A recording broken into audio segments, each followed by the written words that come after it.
manalangin sa Diyos! Sa Diyos! Basa 4:6 ng Pilipos. Basa.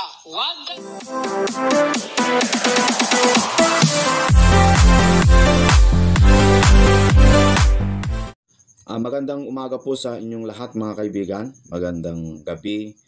Anumang oras na kayo po yung nanonood dito sa ating video. Gusto ko lamang pong i-share sa inyo, bagamat ito po siguro ay karamihan sa inyo ay napanood niya ito.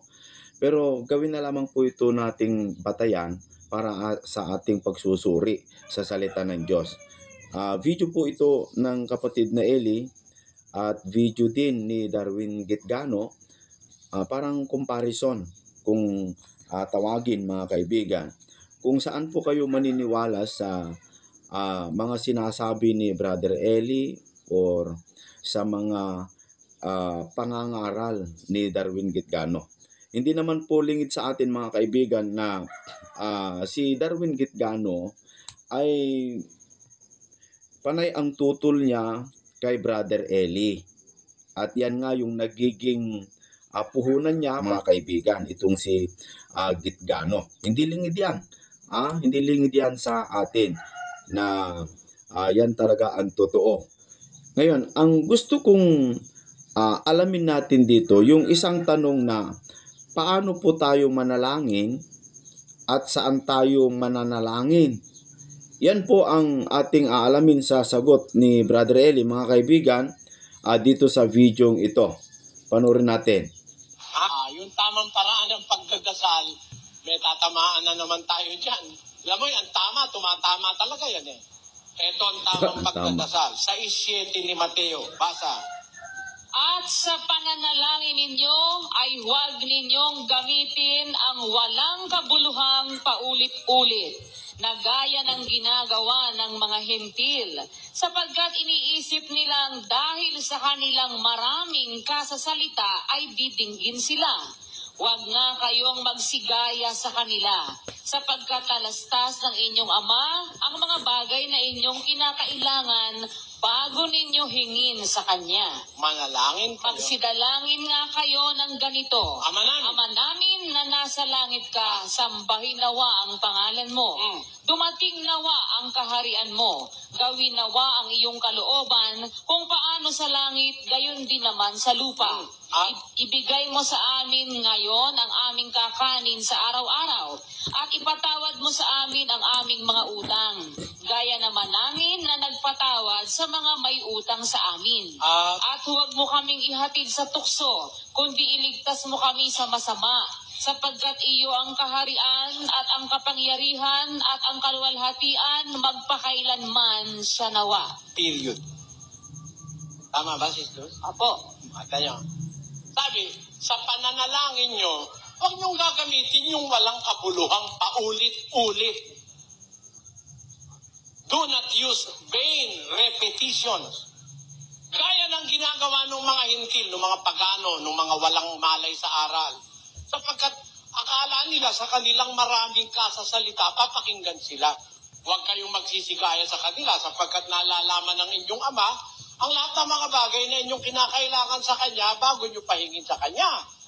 Kaya, magsilalangin kayo ng ganito. Our Father, which art in heaven. Kita mo? Ganito ang panalangin nyo. Binigyan tayo ng example. Hindi naman sinabi, ipanalangin ninyo ito, ulit-ulitin nyo. Wala nga, bawal nga ulit-ulitin eh. Dahil ang Diyos hindi naman makulit. Hindi mo pa nga binubukas, alam niya na. Ba't mo kailangan ulit-ulitin? Nasa Biblia na nga, wag mo ulit-ulitin, inuulit-ulit mo pa. Ayun ang sabi, panalangin eh. Huwag niyong gagawin yung walang kabuluhan paulit-ulit. Gaya ng ginagawa ng mga hintil. Kung mananalangin kayo, ganito, Ama namin, nasa langit ka. Kanino ka mananalangin? Kay Maria? Hindi! Walang mababasa sa Biblia may Kristiyanong nanalangin kay Maria kahit isa. Wala niyan. Kanino mananalangin? Mananalangin sa Diyos! sa Diyos. Basa, 4:6 ng Pilipos. Basa. Huwag kayong mga balisa sa anumang bagay, kundi sa lahat ng mga bagay, sa pamamagitan ng panalangin at daing na may pagpapasalamat, ay ipakilala ninyo ang inyong mga kahilingan sa Diyos. Saan? Oh, ayaw nyo ba ng totoo? Bakit galit na galit sa akin yung matanda? Ayaw niya kasi ng totoo. Kung makatotohanan tayong mga Pilipino, huwag kayong manalangin kay Pedro, kay Miguel, kay Gabriel. Manalangin tayo sa Diyos. Yun ang sabi ng Diyos. Ang hirap sa atin. Kung mo itinuro ng Katoliko, kahit walang batayan, doon tayo nagsisiksik. Hindi titino ang Pilipinas hanggang hindi marunong manalangin ang mga Pilipino. Walang titino. Sinabi na nga manalangin sa Diyos at huwag mag-uulit-ulit. Basta manalangin ka, taimtim sa puso mo. Kahit isang beses mo lang bigkasin, nauunawaan ka ng marunong sa lahat na Diyos. Amen? Naku, ayaw ng totoo ng iba. Nasa Biblia to Bibliang Katoliko naman ang binabasa namin. O, di ba? Ayaw nyo ba ng totoo? Tanungin mo sarili mo, ba't ka galit sa akin? Kasi yung sinasabi ko, nakikilala mo yung mali mo na hindi tinuro sa ilang pari mo. Di ba ganun yun? Kayo, bumalikwas tayo mga kababayang Pilipino. Walang kwenta yung Ginoong Maria. Biro mo, babae, ginawa mong Ginoo. Saan mo nakitang grammar yun? Gumising kayo mga kababayan. Kayong iba sa inyo, amoy praili pa hanggang ngayon. Huwag kayong mag-amoy praili. Patapos na yung panahon ng mga garoti, ng mga Kastilang, mga Katolikong pumunta rito. Magbago na tayo.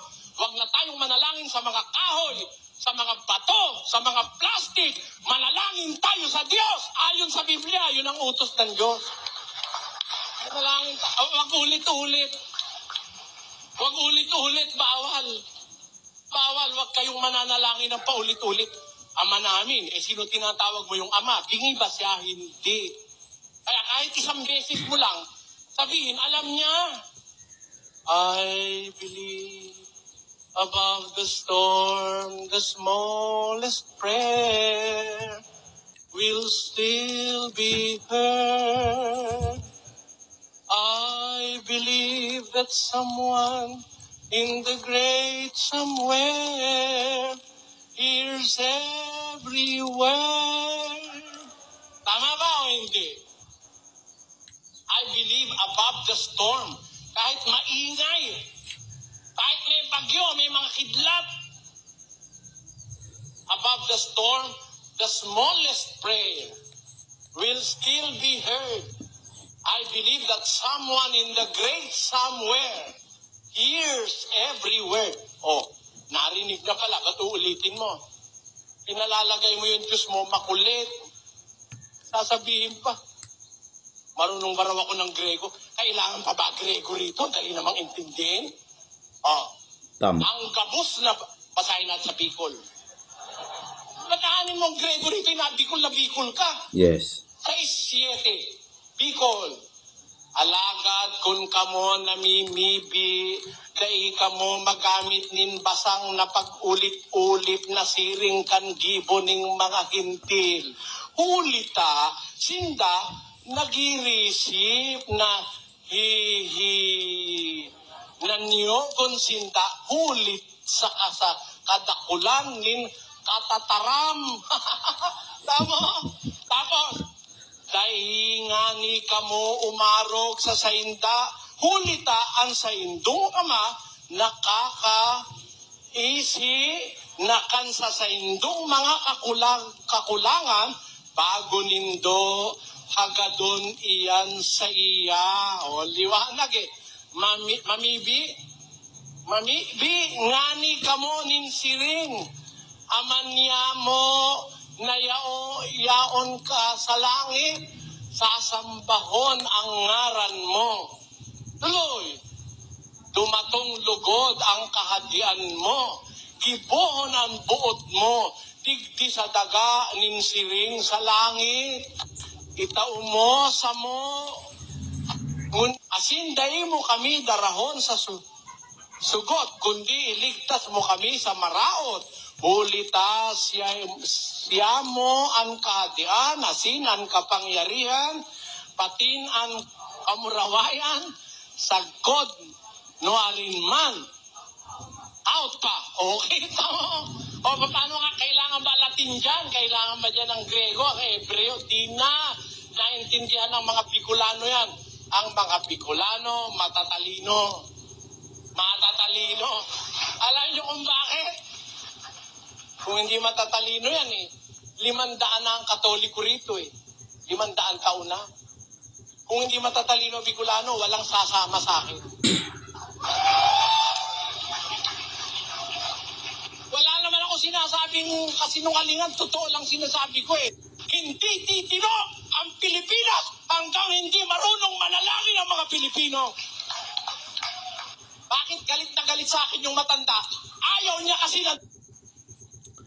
So, ayan po mga kaibigan, malinaw po yung sagot ng ating kapatid na Eli doon po sa tanong na saan tayo dapat manalangin, no? Saan tayo dapat hihingi ng dasal? Hindi po kay Maria, hindi po sa mga apostol. Yun po yung sagot niya na tama naman mga kaibigan kasi nasa Biblia. Sabi ni Kristo sa mga alagad kung paano sila dadalangin o hihingi ng panalangin ay sa Diyos, sa Ama. Kaya nga sabi niya kung manalangin po kayo ay manalangin kayo ng ganito, no? So sa Diyos po tayo hihingi ng dasal kung meron tayong kahilingan, no? Maliwanag yung binasa ni kapatid na Eli, yung sinabi ni Apostol Pablo sa Filipos 4:6 na huwag kayong mga balisa sa anumang bagay kundi sa lahat ng mga bagay sa pamamagitan ng panalangin at daing na may pananampalataya na may pagpapasalamat ay ipakilala ninyo ang inyong mga kailangan sa Diyos, hindi kung kani-kanino, mga kababayan, ano? So yung ating kahilingan tungkol po sa pananampalataya, kung ano po yung dapat nating hingin sa Diyos lang natin hingin, mga kaibigan. Ang mga Katoliko po, sinasabi nila, sila daw yung karugtong ng mga apostol. Tayo daw, mga kaibigan, ay mga sulpot lamang po na sekta. Kaya hindi daw tayo totoo, sila daw ang totoo dahil sila yung mga karugtong ng mga apostol na pinangunaan ni Apostol Pedro. Pero alam nyo mga kaibigan, angkin lamang po nila yan, hindi po lingid sa atin na yan ay angkin. Yan ay haka na angkin nila. Sa history nila, hindi mo talaga mapapatunayan, hindi nila mapapatunayan na sila nga mga kaibigan kasi kung magbabatay po tayo sa history, marami namang historyng magkakaiba. Saan tayo maniniwala sa mga historiador? Yung mga binabasa nila, mga kaibigan, na istorya para patunayan na silang totoo. Dapat kumuha ka ng katotohanan na magpapatotoo sa iyo, hindi yung galing mismo sa iyo, hindi mismo sa iyong history. Dapat talaga ang tao magbatay sa banal na kasulatan. At saka, bakit mo aangkinin yung iglesia na itinatag ni Kristo? Ba't kailangan mo angkinin, mga kaibigan? Ang gawin mo na lang, pag-aralan mo yung aaral niya, doktrina niya, pag-aralan mo. And then sundin mo, gawin mo para masama ka doon sa iglesia na yon. Hindi mo na kailangan angkinin na ikaw ang karugtong. Lalong-lalo pa, sabihin mo ikaw yung karugtong pero yung aral mo malayo doon sa aral ng doktrina ng ating Panginoong Hesukristo. Kaya na lamang po itong video ni Darwin Kitgano kung ano po yung kanyang mga aral tungkol po sa mga patay, mga kaibigan. Panoorin natin kung ano po yung aral ng mga Katoliko sa mga patay. May tanong po kasi kung saan po napupunta ang mga tao pagkatapos mamatay, mga kaibigan. So ang tanong na gusto kong pansinin natin sa pagsagot ni Darwin Kitgano, yung tanong na kung mamatay ang tao, saan ba ito napupunta? Panoorin natin, mga kapatid. Dahil ikay sasagutin ng punto or punto.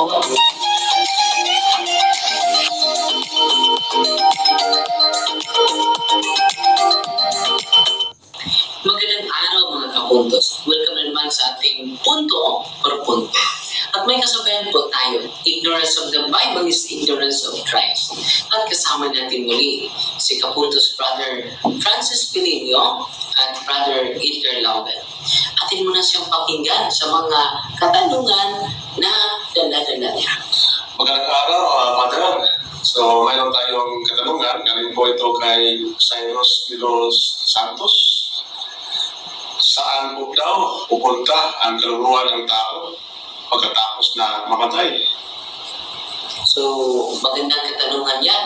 At ito po ang ating paglilinaw. Atin mo lang babasahin ang pahayag sa Ecclesiastes chapter 12 verse 7. Ito ang nakasulat, kapatid. And the dust returned into its earth, from whence it was, and the spirit returned to God, who gave it.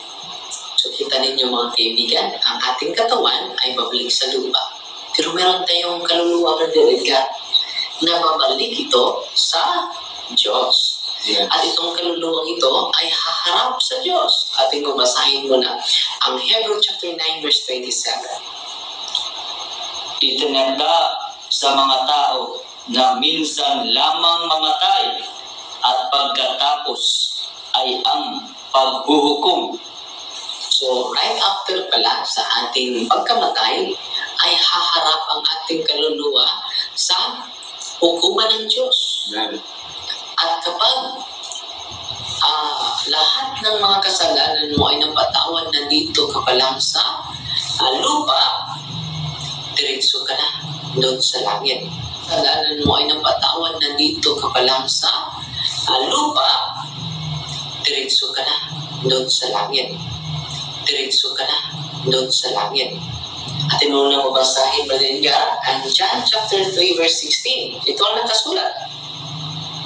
Sapagkat gayon na lamang ang pag-ibig ng Diyos sa sangkatauhan, kaya't ibinigay niya ang kanyang kaisa-isang anak upang ang sinumang sumampalataya sa kanya ay hindi mapahamak, kundi magkaroon ng buhay na walang hanggan.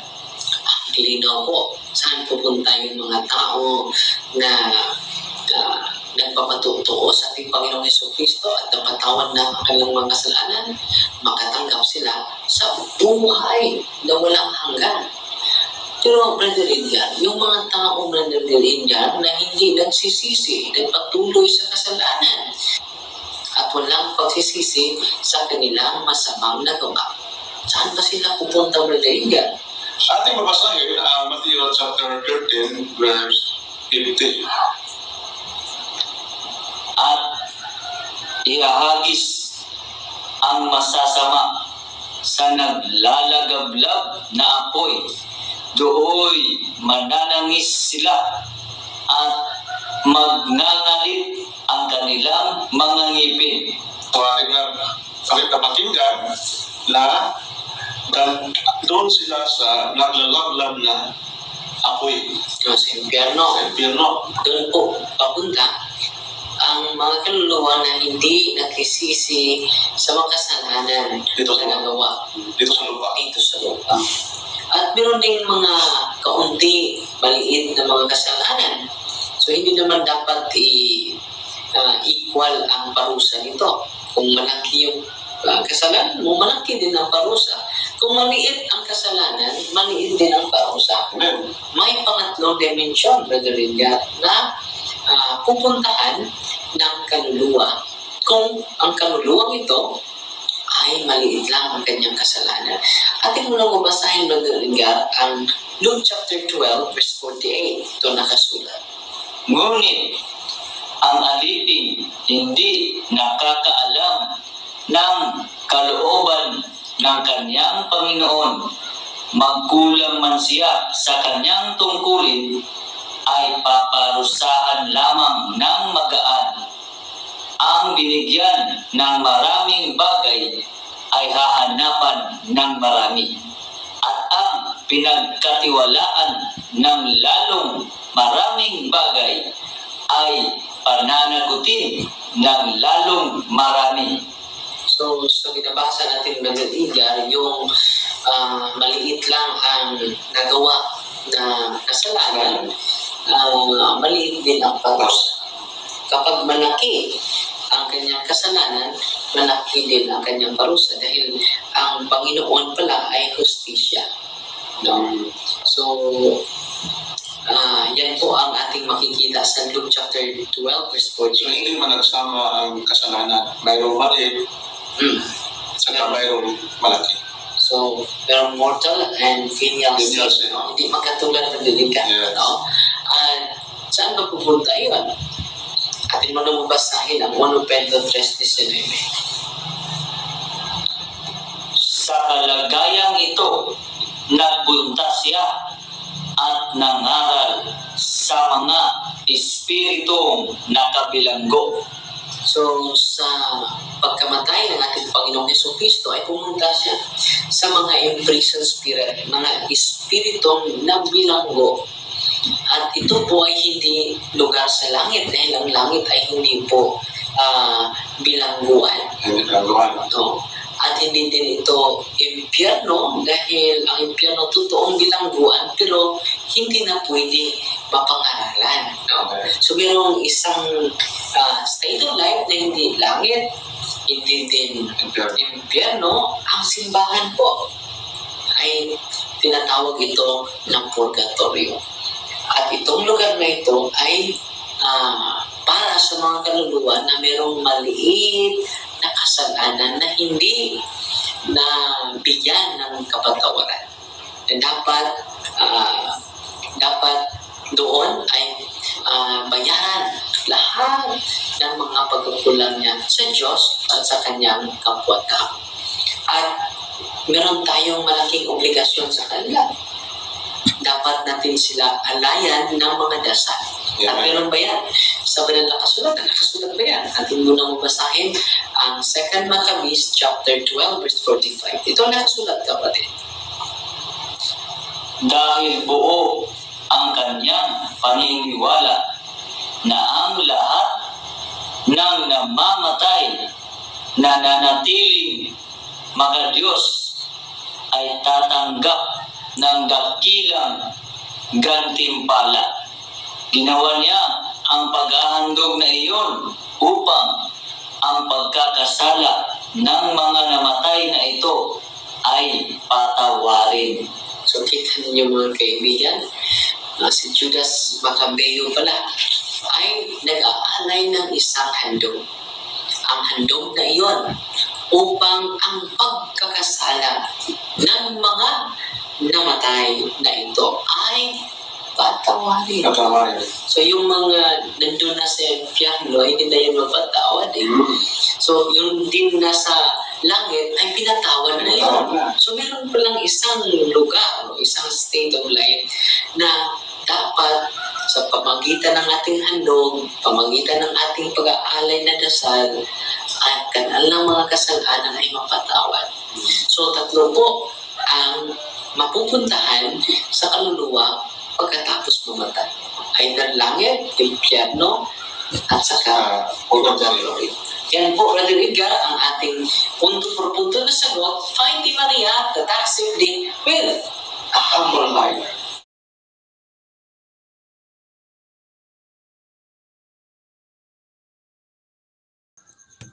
So, ayan po yung napakalinaw na sagot ni Darwin Gitgano doon sa tanong na saan po daw napupunta ang kaluluwa ng tao pagkatapos mamatay.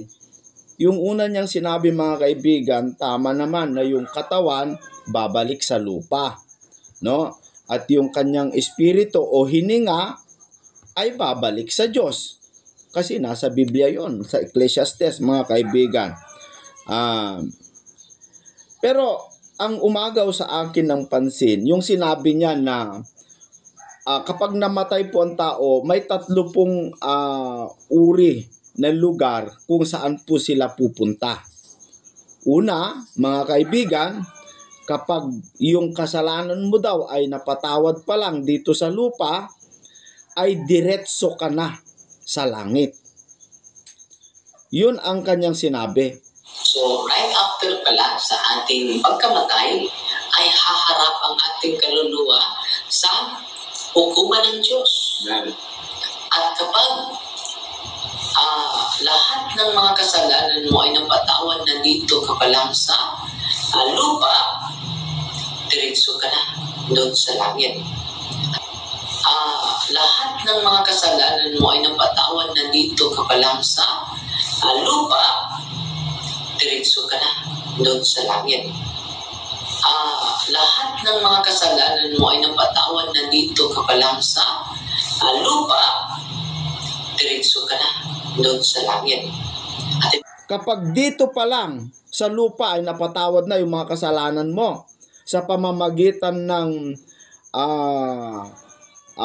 pagpapatawad ng pare, kasi kung pupunta ka dun sa simbahan para mag-confessar ay patatawarin yung kasalanan mo. Kapag napatawad na yung kasalanan mo, diretso ka na sa langit. Yun ang sabi ni Darwin Gitgano, mga kaibigan. Kasi ang kanyang batayan ay dito po sa Hebreo chapter 9 verse 27, na kung saan ang sabi po sa Hebreo chapter 9 verse 27, nakatakda po sa tao na sila'y mamatay na minsan, and then pagkatapos ay paghuhukom. Yun po yung kanyang kinuhang batayan. Kaya pagkatapos na mamatay ang tao, didiretso sa hukuman ng Diyos, and then mahatulan, tapos diretso na sa langit. Ganun po, mga kaibigan. So lumalabas, mga kapatid, na agad-agad mapunta sa langit. Yun ang pagkaunawa ko dito. Pero sa ibang mga video, mga kaibigan ng mga Katoliko, hindi ganito eh. Nagtataka lamang po ako ba't ganito yung sinabi ni Darwin Gitgano. At yung mga makasalanan na hindi po napapatawad, yung nagkakasala ng mortal sin, sabi ni Darwin Gitgano, doon daw sa impyerno mapupunta. Sa mga tuwid, ang video na ito ni Darwin Gitgano, kapag namatay po ang tao at hindi po maliligtas, diretso sa impyerno. Ganon. Pero yung mga tao na nagkakasala ng venial sin, o yung mas maliit, yung hindi naman po malaki, mga kaibigan, ay diretso doon sa purgatorio. At doon sa purgatorio, dapat ang gagawin mo naman, mag-aalay ka ng hain. Yung binasa niya kasi sa Makabeo, 2 Makabeo 12:46, mga kaibigan, ay hindi po kasali sa ating Bible. Kasi po, yung Biblia po kasi ng Katoliko, mga kaibigan, ay mayroon po silang tinatawag na Judith, Tobit, Ecclesiastico, Makabeo. Meron yung mga naidagdag na wala sa ating Biblia. Wala tayong pakialam doon kasi yun ang kanilang Biblia eh. Pero ganun pa man, hindi po tama yun kasi si Judas Macabeo, mga kapatid, noong namatay ang kanyang mga tauhan dahil sa pakikipagbaka, dahil meron silang mga Diyos-Diyusan, Ayon kay Judas Macabeo, sabi niya, mag-ipon tayo ng pera at ipadala natin doon sa Jerusalem para gawin nating alay para yung mga taong namatay ay ipagdasal para mapatawad po yung kanilang mga kasalanan. Yun po ang sinabi. So, doon sa Judas Macabeo na kanilang pinagbabatayan, kailangan mong mag-alay ng pera para sa kapatawaran ng kasalanan. Hindi po tanggap yan, mga kaibigan ng mga scholar, pati tayo. Kaya nga hindi idinugtong o hindi isinama sa canonization ng Bible yung Macabeo dahil kontra doon po sa aral ng Biblia, yung ganong klaseng aral, mga kababayan. Kasi kung ganun po makukuha ang kaligtasan, paano tayo na walang pera? Paano yung mga mahihirap na walang pera pambayad para sa panalangin? Wala na po mga kapatid, hindi na po sila maliligtas kung ganon, no? Kung ganon po yung aral ng ating tatanggapin dito, mga kapatid. Kaya dito makikita natin may 3 lugar. Kapag katapos na ikaw ay mamatay, may 3 lugar kung saan ka agad-agad mapunta. Ayon kay Darwin Gitgano. Na ito naman po ay hindi po sinasang-ayunan ng Bible. Bakit po? Kasi ang yung batayan niya, basahin ko po mga kaibigan, dito po sa Hebreo, ulitin ko lang basahin, no? Yung sinabi niya sa 9:27, ito kasi yung batayan niya na diretso sa langit At kung paanong itinakda sa mga tao ang mamatay na minsan at pagkatapos nito ay ang paghuhukom. Marami kasing nalilito dito sa talatang ito. Ang pagkaunawa po ng iba, kahit yung mga ibang pastor, ganito rin ang pagkaunawa nila, na kapag daw mamatay ang tao, mahuhukuman agad. And then, diretso sa langit. Yun po ang kanilang paniniwala. Na ito rin ang paniniwala ni Darwin Gitgano. Pero alam nyo mga kababayan, salungat yung paniniwala na yan, salungat po dito sa Revelation chapter 20 sa verse 11. Na ganito ang sinasabi.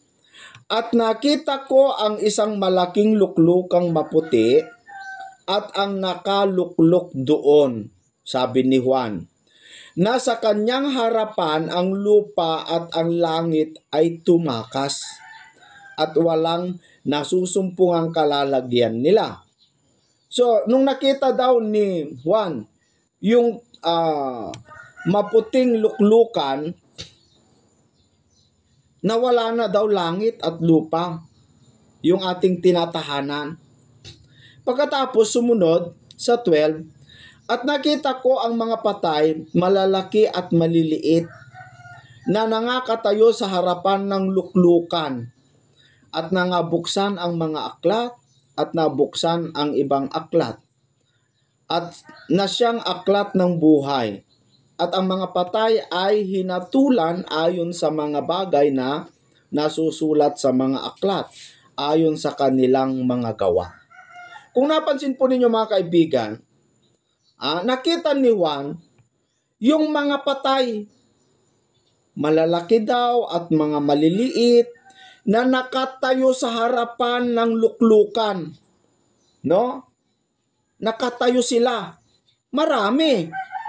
Hindi isa-isa. Minsanan. Ang paghatol mga kababayan, minsanan lang. Hindi araw-araw na kapag may namatay, hahatulan agad. Susunod na araw, hahatulan ulit. Susunod na araw, pag may namatay ulit, hahatulan. So para bagang napakahaba po yung hatulan. Yung hukom ng Diyos o yung paghatol ng Diyos. Parang isa-isa. Ganun po yung pinapalabas ni Darwin Gitgano.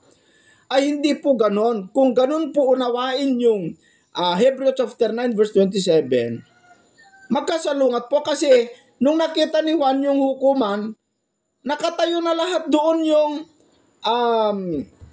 mga patay. Nakatayo na lahat doon. Yung mga iba, sabi doon sa Mateo 25 ay yung mga kambing nasa kaliwa, yung mga karnero, tupa ay nasa kanan. Nakaharap sila eh. Sabay-sabay eh. Pero si Darwin Gitgano, pagkatapos na mamatay, diretso sa langit. At ang kanyang batayan ay, dahil po kasi sinabi doon sa Hebrew chapter 9 verse 27 na kung paano nakatakda sa tao ang mamatay na minsan, pagkatapos ay paghuhukom. Ang pagkaunawa ni Darwin Gitgano, ganun din yung mga iba, kapag namatay po yung tao, diretso na sa hukuman. Hindi, mga kapatid. Ang ibig sabihin ng talata, nakatakda. Ang alin? Sa mga tao na sila'y mamatay na minsan. Na sila'y mamatay na minsan. Pagkatapos ang kamatayan ng tao, di mamatay na lahat ng tao. Kasi nakatakda, mamatay lang. Minsan lang ang tao mamatay. And then pagkatapos, mamatay na ang tao. Di wala ng buhay. Saka ngayon, paghuhukom, mga kapatid. Dahil ang paghuhukom ay nagtakda po ng Diyos ng isang araw. Isang araw na paghuhukom. Dito po sa libro ng Acts, Kapitulo 17, sa versikulo 31. Sapagkat siya'y, ang Diyos, nagtakda ng isang araw na kanyang ipaghuhukom sa sanglibutan ayon sa katwiran sa pamamagitan ng lalaking kanyang itinalaga, na ito'y pinatunayan niya sa lahat ng mga tao nang siya'y buhayin niyang maguli sa mga patay. Mayroong itinakda ng Diyos na isang araw na ipaghuhukom ang mga namatay. Hindi po isa-isa, mga kaibigan, gaya nung sinabi ni Darwin Gitgano dito sa video na isa-isa. At saka yung sinabi niya doon sa purgatorio, at ang ginamit niyang talata ay yung nasa Pedro, mga kaibigan, na kung saan ganito po kasi ang nakalagay dito sa binasa niya sa verse 19, na iyan din ang kanyang iniyaon at nangaral sa mga espiritong nasa bilangguan. Saan ito, mga kapatid? Ito ba yung mga namatay sa panahon nating generation? Mga kababayan? Kailan ito? Sino itong mga iniyaon o pinangaralan ni Kristo na mga nakabilanggo? At ito ba ay tuloy-tuloy? Na ang unang panahon ay mga swail. Sino yung mga swail na yon? Na ang pagpapahinuod ng Diyos ay nanatili noong mga araw ni Noe. Hindi pala yung mga namamatay ngayon. Panahon pa ni Noe to. Samantalang inihahanda ang daong na sa loob nito'y kakaunti sa makatuwid ay 8 kaluluwa ang nangaligtas sa pamamagitan ng tubig. Ito, yung mga kaluluwa na kabilanggo sa panahon ni Noe. Grabe naman yung mga Katoliko. Itong ginawa nilang purgatorio ay kung saan yung nangyari sa panahon ni Noe. Ang tagal na nun. At ang gumawa nun, hindi Katoliko. Kaya nga namatay si Kristo ng 3 araw at 3 gabi dahil yung misyon niya ay iligtas sana ang lahat ng mga tao, maging sa panahon ni Noe, na yung mga taong Swail ay pinangaralan niya para makaalam ng aral at sila'y maligtas. Si Kristo po gumawa nun.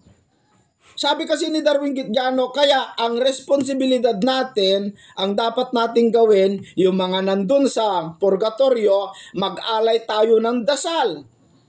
At ang ginamit niya yung Judas Maccabeo na hindi naman kasali sa kanon ng Bible.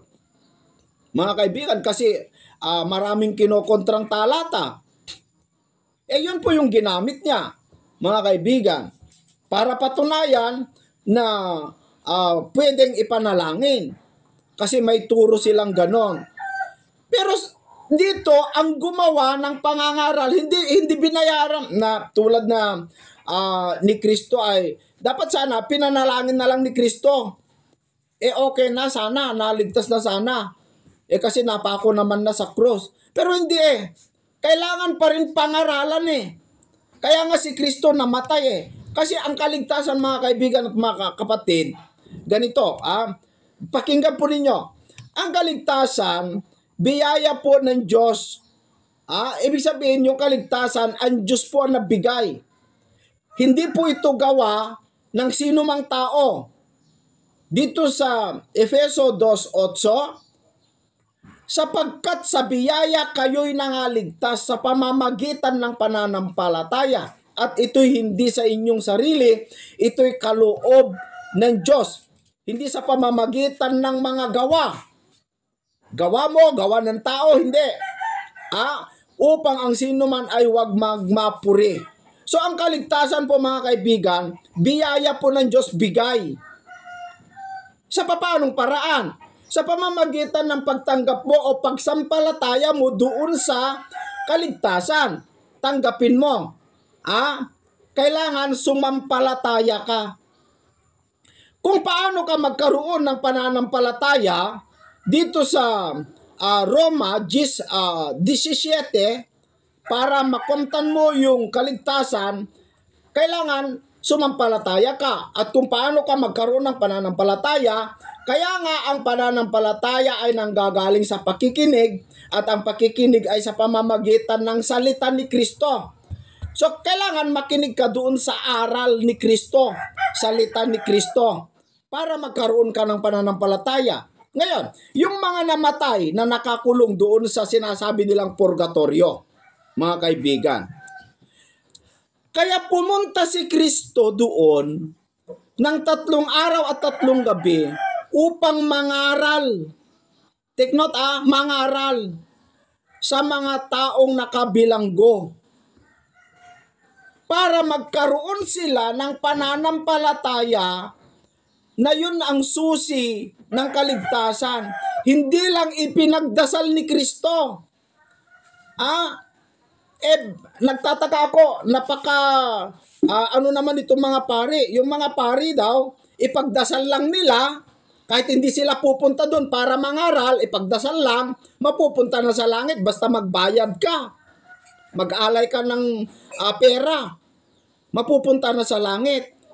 Si Kristo man na tagapagligtas, hindi niya ginawa, ipinagdasal lang, mga kaibigan. Kinailangan pa niyang mamatay para yung espiritu niya ay mapunta doon sa bilangguan at mangaral para yung mga tao doon maniwala sila, kasi ang kaligtasan sa pamamagitan ng pananampalataya. At kung paano sila magkaroon ng pananampalataya, sa pamamagitan ng pakikinig nila sa aral ni Kristo. Kaya nga pinangaralan ni Kristo Wala na tayong kinalaman doon, wala na tayong problema doon. Problema na ni Kristo yon, mga kaibigan, na ating tagapagligtas. Siya po ang bahala kung paano sila maligtas, yung mga taong namamatay na hindi po sumampalataya sa ating Panginoong Jesucristo. Ba't mo papakialaman? Ba't mo ipanalangin? Si Kristo nga hindi nga pinanalangin Hindi nga pinagdasal tagapagligtas na po yun.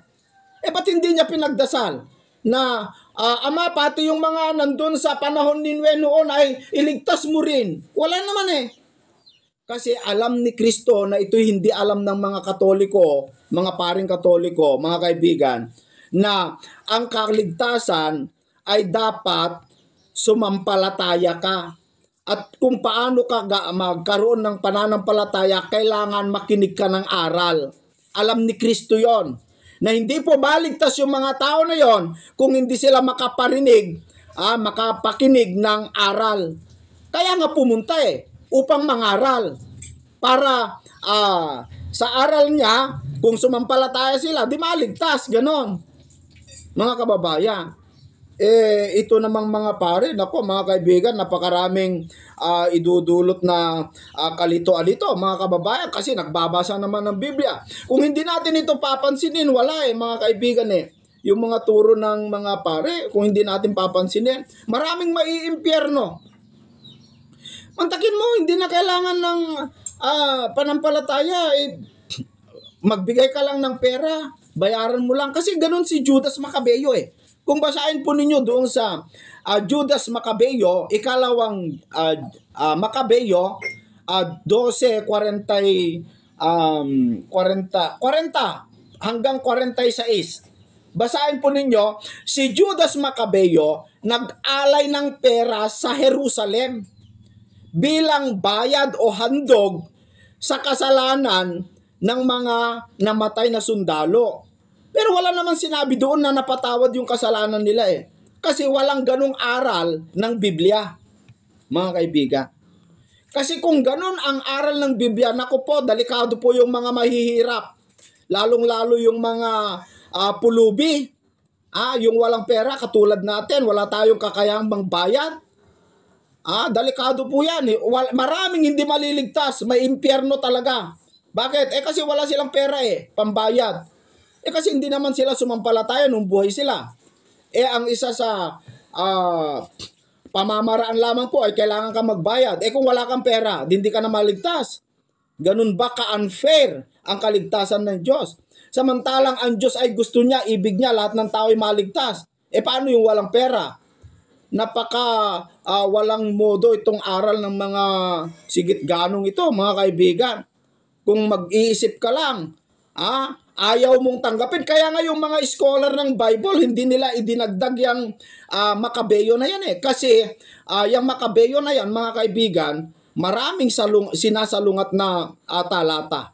Unang-una si Kristo, mga kapatid. Alam na alam niya na hindi maliligtas ang tao kung hindi sila makinig sa Kanya. Kaya kinailangan niyang mamatay sa krus. Hindi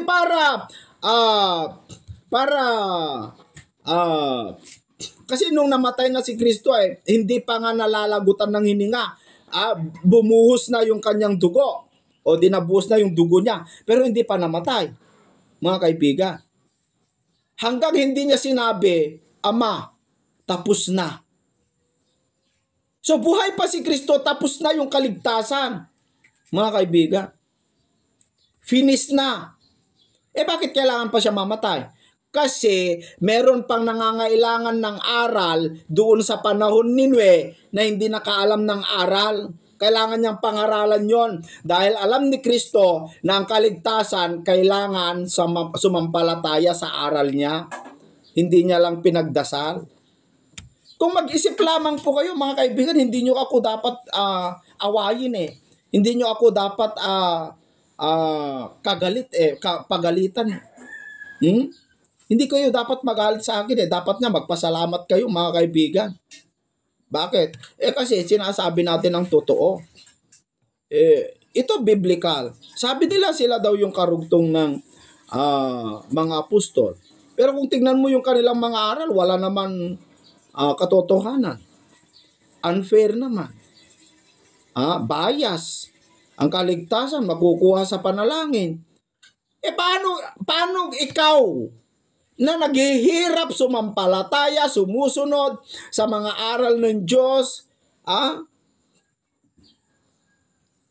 sumusunod ka, nagpapakabanal ka, sumusunod ka sa mga alituntunin ni Kristo. Tapos ito namang mga lasinggero, ito namang mga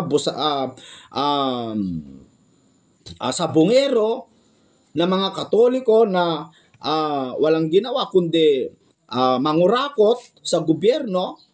Kung marami silang pera, kapag sila'y namatay, magbigay lang sila ng donasyon, maliligtas na. Hindi ba bias yan? Ganyan ba ang hatol ng Diyos? Iba yung Diyos namin. Kaya nga yung Diyos ng Katoliko, hindi yun yung Diyos namin yung Kristo ng mga Katoliko, hindi yun yung Kristo namin. Kailangan ng tao makinig para magkaroon siya ng pananampalataya, mga kaibigan. Hindi sa pamamagitan ng gawa. Yung kasi panalangin, gawa mo yun gawa ng ibang tao yun Hindi na manggagaling sa Diyos yung kaligtasan, kundi naligtas yung tao dahil sa gawa ng tao. Hindi po ganun Gawa kasi yung panalangin mga kaibigan. No? So sana po ay nakuha nyo yung punto. Mali po, mali. Napakalaking mali itong turo ni Darwin Gitgano na ito. Impyerno po ang maniniwala sa kanya, mga kaibigan.